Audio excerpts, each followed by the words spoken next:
ঝোল দেখেই পালাচ্ছেন নাকি? পালাবেন না, একবার খেলে না এই ঝোলেই সাঁতার কাটতে হবে, এত স্বাদ। চলুন তাহলে দেখে নিই। নাম দিয়েছি না ভেজেই তরকারি। গ্যাসে কড়াই বসান, কড়াইতে সাদা তেল দিন, দিয়ে দিন তেজপাতা আর গোটা গরম মশলা ফোড়ন। ফোড়ন ভেজে হালকা গন্ধ ছাড়লে দিয়ে দেব কুচি করে রাখা পেঁয়াজ। পেঁয়াজগুলো ভালো করে ভেজে নিতে হবে হাই ফ্লেমে রেখে। ভেজে কাঁচা গন্ধ চলে গিয়ে এরকম ব্রাউন হয়ে এলে দিয়ে দেব দুটো মিডিয়াম সাইজের পেঁয়াজ বাটা।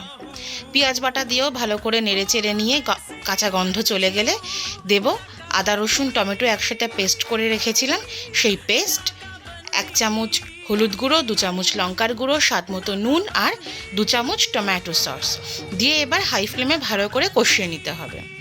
পেঁয়াজ বাটা যে বাটিতে রেখেছিলাম সেই বাটি ধুয়ে আমি একটু জল দিয়ে মিশিয়ে নিলাম।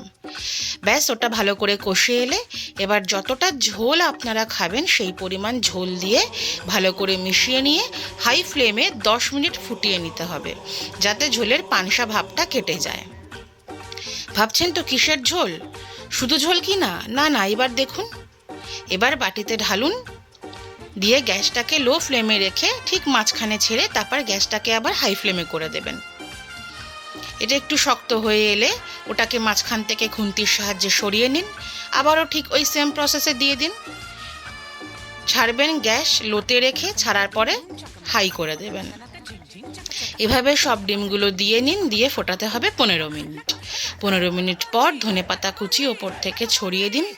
ছড়িয়ে দিয়ে ঢাকনা দিয়ে ঢেকে রেখে গ্যাস বন্ধ করে দিতে হবে। তাহলেই তৈরি আমাদের এই না ভেজে তরকারি। ভাত রুটি যেটার সাথেই খাবেন, শুধু খেতেই থাকবেন আর আঙুল চাটবেন। বলুন তো কেমন লাগলো?